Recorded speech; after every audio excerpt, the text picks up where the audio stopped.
My husband's secretary looked me up and down at the office party and said, "No wonder he works late so often, avoiding going home." I smiled sweetly and asked her one simple question very quietly. Her confident expression cracked immediately like glass, and she avoided me the entire rest of the night, hiding in corners and leaving early without saying goodbye. I smiled at Elizabeth. Not a big smile, just enough to show teeth. The kind of smile that could mean anything. "That's funny," I said, keeping my voice pleasant. "I was just thinking about how much Ryan must trust you." She blinked, her champagne glass pausing halfway to her lips. "What? With all those late nights? All that access?" I took a step closer, still smiling. The other wives were pretending to look at their phones now, but I could feel them listening. It must be nice having someone believe in you so completely, even after mistakes. Elizabeth's face did something complicated. The confident smirk flickered. "I don't know what you're talking about," she said, but her voice had changed. Less champagne bold, more uncertain. I leaned in close enough that only she could hear me, close enough to smell her expensive perfume and the wine on her breath. "Does Ryan know about October 12th?" I asked quietly, "because I'm wondering if the senior partners know that you've been accessing their confidential settlement files from his computer after hours." The color drained from her face like someone pulled a plug. Her champagne glass actually trembled in her hand. "I haven't," she started, but I just kept smiling. "Have a wonderful evening, Elizabeth," I said, full volume again. Then I walked away, heading toward the bar like I'd just commented on the weather. My hands were shaking when I ordered a gin and tonic. I'd been planning that moment for 3 days, ever since Rachel sent me the full report. But planning something and actually doing it are different things. I could feel Elizabeth staring at my back. I didn't turn around. The bartender handed me my drink and I took a long sip, trying to look casual, trying to look like a woman who hadn't just detonated a bomb in the middle of her husband's office Christmas party. It started 6 months ago. That's when I first noticed Ryan's pattern changing. We'd been married for 9 years, together for 12. I knew his rhythms, the way you know your own house in the dark, where all the furniture is, which floorboards creak. He was a corporate attorney at Mitchell and Harrison, one of those mid-sized firms that does well enough that everyone drives nice cars, but not so well that they make the news. He worked hard. He always had. Late nights were normal. But 6 months ago, the late nights changed flavor. Before, he'd come home tired and distant, smelling like coffee and printer toner. He'd heat up whatever I'd left him, eat standing at the kitchen counter, maybe tell me about a deposition or a difficult client, then he'd shower and fall asleep within minutes. After, he came home tired but wired. He'd shower first, immediately. He'd pick at his food. He'd be on his phone constantly, texting, his face doing things I couldn't read.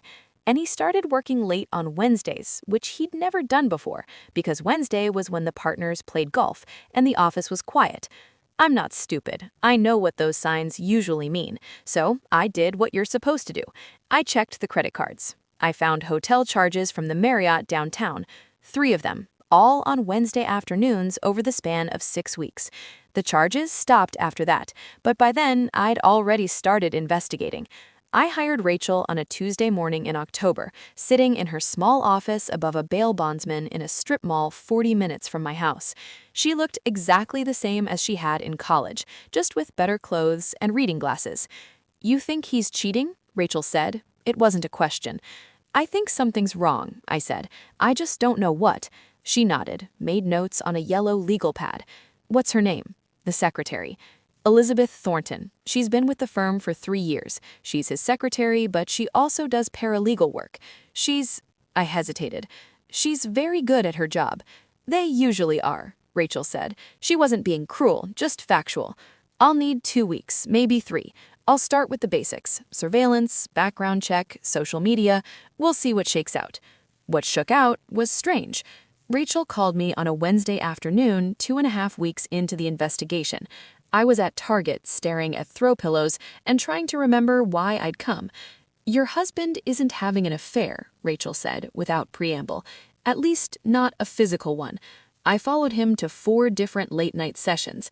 3 times he met Elizabeth at the office after hours. Once they met at a coffee shop.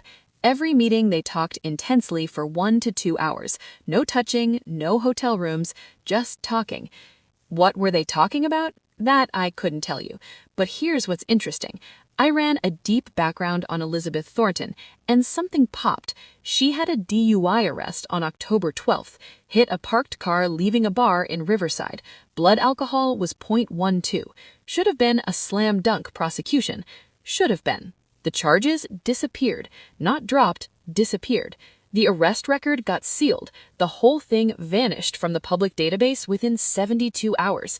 That takes serious legal intervention, Catherine. The kind of intervention a mid-sized law firm could provide if they were very motivated. I stood in the Target aisle holding a gray throw pillow, my phone pressed to my ear. Why would the firm cover up her DUI? That's the question, isn't it? Rachel said. I did some more digging, called in a favor with a friend at a rival firm. Elizabeth has access to things most secretaries don't.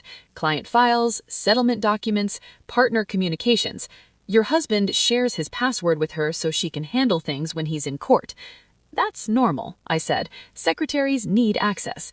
Sure, but here's what's not normal. There have been whispers at that firm for about 6 months.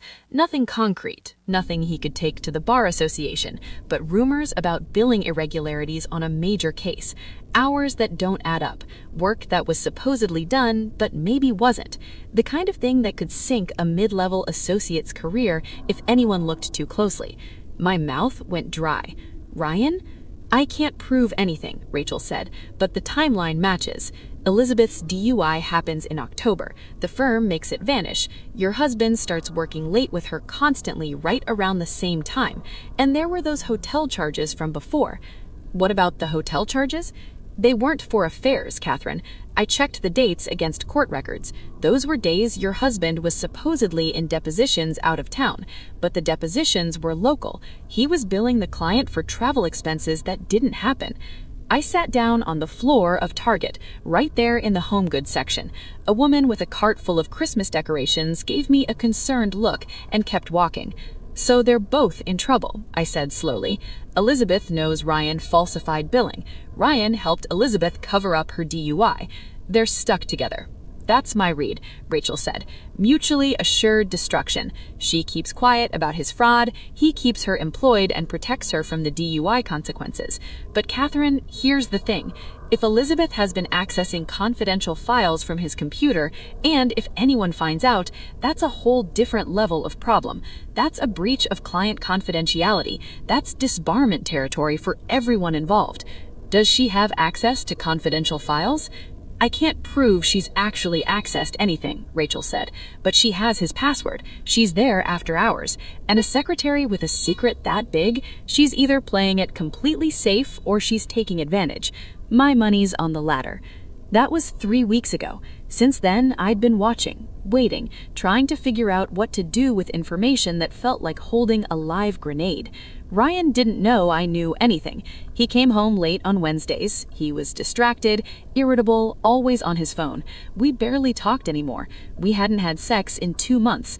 When I tried to ask him what was wrong, he said he was stressed about work and I should be more understanding. At night, lying next to him in the dark, I'd think about confronting him privately, but what would that accomplish? He'd deny everything, or he'd confess and beg me to keep quiet, or he'd somehow make it my fault for not trusting him. The problem wouldn't go away. Elizabeth would still be there, still working late with him, still holding leverage over both of us. If I was going to do this, I needed to do it right. The Christmas party was perfect, public enough that Elizabeth couldn't make a scene, but intimate enough that the right people would notice. The senior partners would be there, Ryan's colleagues, everyone who mattered. I just needed the right moment. And then Elizabeth handed it to me on a silver platter by insulting me in front of witnesses. I stayed at the bar for 10 minutes, nursing my gin and tonic. From where I stood, I could see Elizabeth across the ballroom. She'd moved away from the cluster of associates' wives. She was standing alone now, her champagne glass empty, her face pale. She kept glancing toward Ryan, who was still talking to his managing partner, oblivious. Good, let her stew. Jennifer, one of the other wives, materialized at my elbow. She was married to Brian, one of Ryan's fellow associates. We'd done the polite chit-chat routine at these events for years without ever becoming actual friends. "Are you okay?" Jennifer asked, quietly. Elizabeth shouldn't have said that. "I'm fine," I said, smiling. "Just needed a drink." "She's been drinking a lot tonight," Jennifer said, glancing toward Elizabeth. "More than usual. I think the holidays stress her out." "Must be hard," I said, being indispensable to so many people. Jennifer gave me an odd look, like she wasn't sure if I was being sincere or sarcastic. "She does work really hard," Brian said. "Ryan would be lost without her." "I'm sure he would." Dinner was called. Then everyone started moving toward the tables, finding their assigned seats. The firm did the Christmas party properly. Seated dinner, assigned tables, mixing partners with associates, spouses strategically placed to facilitate conversation. I'd been to 7 of these. I knew the drill. Ryan appeared at my side as we Headed toward our table. "Having fun?" he asked. His tone was neutral, but there was tension in his jaw. "Wonderful party," I said. "The hotel did a beautiful job with the decorations." "What did you say to Elizabeth?" he asked, voice low. "I complimented her. Why?" "She looks upset." "Does she?" I glanced across the ballroom. Elizabeth was at her table, sitting very still, staring at nothing. "Maybe the champagne isn't agreeing with her." Ryan's hand found my elbow, gripped just a little too tight. "Catherine, what did you say?" I stopped walking and looked at him directly. "She insulted me, Ryan. She made a joke about you avoiding coming home in front of other people. I simply reminded her that trust is important in a professional relationship." His face went through several expressions very quickly. Confusion, then understanding, then something that might have been fear. "We'll talk about this at home," he said. "We certainly will," I agreed. Our table was near the front of the ballroom. Ryan and I were seated with one of the senior partners, Thomas Mitchell, the firm's name partner, and his wife, Margaret. Also at the table were 2 junior associates I didn't know well and their spouses. Everyone was polite, smiling, performing the ritual of firm holiday cheer. Elizabeth was 3 tables away. I could see her if I tilted my head slightly. She wasn't eating. She was drinking water now. No more champagne. Every few minutes, she'd pull out her phone, look at it, put it back down. "Catherine, how have you been?" Margaret Mitchell asked. She was in her 60s, elegant, wearing pearls. "We haven't seen you at the firm events lately." "Just busy with work," I said. I taught high school English, which always seemed to surprise people at these events, like they expected all the wives to be stay-at-home mothers or interior decorators. End of semester is always chaotic. "I don't know how you do it," Margaret said. "Teaching teenagers, that must be exhausting." "It has its challenges," I agreed, "but at least teenagers are usually honest about what they're thinking. Even when they're lying, you can tell." Ryan's water glass clinked against his plate. Small sound, but I felt him flinch. Thomas Mitchell launched into a story about a case the firm had just won, some corporate dispute that netted a huge settlement. Everyone listened and nodded and laughed at the right moments. I picked at my salmon. Across the ballroom, Elizabeth's phone buzzed. She looked at it, and her face went even paler. Ryan excused himself to use the restroom. As soon as he was gone, Thomas Mitchell leaned toward me with a conspiratorial smile. "Ryan's doing excellent work lately," he said. "Really excellent. We're very pleased with his billables this year." "That's wonderful," I said. My smile felt painted on. "He puts in the hours. That's what separates the good associates from the great ones. Dedication." "He certainly works late a lot," I said lightly. "That he does. Lucky man, having a wife who understands the demands of the profession." I'd wondered what Thomas Mitchell would say if he knew those billable hours included phantom travel expenses, and maybe work that was never actually done. I wondered what he'd say if he knew his firm had covered up a DUI for a secretary who might be accessing confidential client files. But I just smiled and said, "I appreciate that he loves his work." Ryan came back from the restroom looking worse than when he'd left. He sat down heavily, reached for his wine glass. His hand wasn't quite steady. Dessert arrived, chocolate mousse with raspberry sauce. I ate mine slowly, savoring it. Elizabeth, 3 tables away, pushed hers around her plate without taking a bite. Then she stood up. Everyone was still eating, still talking. but Elizabeth stood up, grabbed her purse, and walked quickly toward the ballroom exit, not quite running, but close. Several people glanced up, noticed. Ryan definitely noticed. His face went tight with panic. "Excuse me," he muttered, standing. "Where are you going?" I asked. I'll be right back." He followed Elizabeth out of the ballroom. I counted to 30, then excused myself as well. Margaret Mitchell gave me a knowing smile, like she thought I needed to powder my nose or something equally quaint. The hallway outside the ballroom was quiet, elegant, carpeted. I could hear voices coming from around the corner, near the hotel's coat check. Ryan's voice, low and urgent. Elizabeth's voice, higher, strained. I walked slowly, my heels silent on the carpet, stopped just before the corner, where I could hear but not be seen. "Knows something," Elizabeth was saying. "I don't know what, but she knows. Ryan, she mentioned October 12th. She knows about the arrest. That's impossible. It was sealed. Nobody knows about that, except the firm, except Thomas, except whoever he paid to make it disappear. Maybe somebody talked. Maybe." "Nobody talked," Ryan said, but he didn't sound convinced. "Elizabeth, just calm down. You're overreacting. Catherine probably just—" "She mentioned the settlement files," Elizabeth cut him off. "She said something about me accessing confidential files from your computer. How would she know that unless she knows something? Unless someone told her?" Silence. Long silence. "Have you been accessing the settlement files?" Ryan asked finally. His voice had gone very quiet, very careful. Why would I— "Elizabeth, have you?" "I needed to know," Elizabeth said, and her voice cracked. "I needed to know if what you did was on the Peterson case or somewhere else. I needed to know how much exposure we had. So yes, I looked. I looked at the files, I looked at the billing records. And Ryan, there's a problem." "Jesus Christ," Ryan breathed.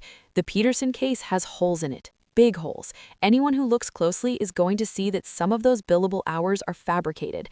And if they're looking at Peterson, they might look at other cases. And if they look at other cases—" "I get it," Ryan snapped. "I get it. God, Elizabeth, you shouldn't have accessed those files. Do you understand what kind of risk that is? If anyone finds out—" "I was trying to help," Elizabeth said. She sounded close to tears now. "I was trying to figure out how bad it was. Because if it's bad, Ryan, if they find out, I'm done too. I helped you cover it up. I was there when you locked those hours. My name is on the support documentation." I felt cold, colder than I'd felt in weeks, because this was worse than I'd thought. This wasn't just Ryan falsifying billing and Elizabeth covering up a DUI. This was active fraud. This was conspiracy. This was both of them in so deep that there was no easy way out. "We need to be calm," Ryan said, but his voice was shaking. "We need to think. If Catherine knows something, we need to figure out what she knows and how she knows it. Then we can—" "Can what?" Elizabeth demanded. "What exactly is your plan here, Ryan? Because from where I'm standing, your wife just threatened me in the middle of your office Christmas party, and I don't think she was bluffing." "I'll talk to her," Ryan said. "I'll handle it." "Like you've handled everything else. That's not fair." "Nothing about this is fair," Elizabeth said, and now she was definitely crying. "Nothing about any of this is fair. I made one mistake, one stupid mistake, and now my entire career is tied to whether or not your wife decides to destroy us both." I stepped around the corner. They both froze. Elizabeth's mascara was running. Ryan looked like he might be sick. "Hi. Sorry to interrupt. I was just wondering when you were coming back to dinner, Ryan. They're about to do the gift raffle." Ryan opened his mouth, closed it, opened it again. "Catherine? Elizabeth, are you feeling all right?" I asked, looking at her directly. "You look a little ill. Maybe you should go home and rest. Big day tomorrow, I'm sure." Elizabeth stared at me like a snake that had just started talking. I think that's a good idea," I said, still pleasant, still smiling. "Go home, get some rest. We can all talk more when everyone's feeling better." She looked at Ryan, she looked at me. Nobody moved for a long moment. Then Elizabeth grabbed her coat from the coat check and left without another word, just walked out of the hotel into the cold December night. Ryan and I stood in the hallway alone. "What do you know?" he asked, finally. "Everything," I said. "I know about the Peterson case. I know about the hotel charges that weren't really travel expenses. I know about Elizabeth's DUI and how the firm made it disappear. I know about the files she's been accessing. I know all of it, Ryan." His face crumpled for a moment. He looked like he might cry, too. "How does it matter, Catherine? Please, it's not what you think." "What do I think?" "I made mistakes," he said. "I was under pressure. The firm expects these billable hours, and sometimes they're just not there. And I thought I could smooth things over just a little, padding here and there, nothing major. But then it got complicated, and Elizabeth found out, and then she had her arrest, and I helped because she was going to lose her job, and then we were both stuck," I finished. He nodded miserably. "Here's what's going to happen," I said. My voice was calm, level. I'd practiced this, too. "Tomorrow, you're going to go into the office early, you're going to check every single file Elizabeth has accessed, you're going to figure out exactly how bad the damage is, then you're going to decide whether you want to come clean to Thomas Mitchell or whether you want to live with this hanging over your head forever. Catherine, I'm not done. Elizabeth is going to quietly transition to a new opportunity. She's going to get a good reference and a decent severance, and she's going to leave without making a fuss. And you're going to come home every night at a reasonable hour from now on. No more late Wednesdays, no more mysterious meetings. You're going to be so transparent I can see through you like glass." "And if I do all that?" Ryan asked quietly. "What then?" "Then we'll figure out if this marriage is worth saving," I said. "But Ryan, I need you to understand something. I'm not the helpless wife you've been avoiding coming home to. I'm the person who figured this all out while you and Elizabeth thought you were being clever. I'm the person who knows everything now. So if you ever treat me like I'm stupid again, I won't ask questions. I'll just make phone calls." He looked at me like he'd never seen me before. "Do we understand each other?" I asked. "Yes," he whispered. "Good. Now let's go back to dinner before people start wondering where we went."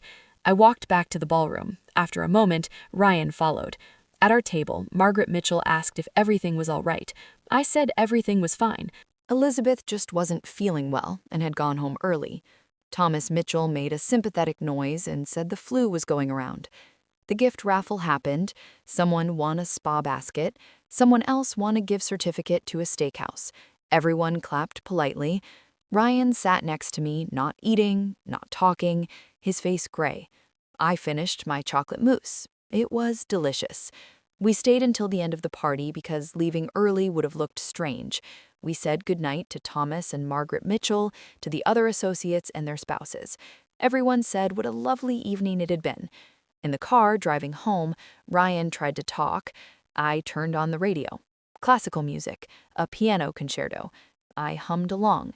When we got home, I went upstairs and changed out of my red dress, hung it carefully in the closet. It had served its purpose. Ryan stood in the bedroom doorway. "Can we talk now?" "Tomorrow," I said. "Tonight, I'm tired." "Catherine, please." "Tomorrow, Ryan." He slept in the guest room that night. I slept better than I had in 6 months. 2 days later, Elizabeth Thornton announced she was leaving Mitchell and Harrison to pursue new opportunities. Her departure was friendly, professional. He got a good reference. She sent a thank you email to the whole office. Ryan started coming home at 6, every night like clockwork.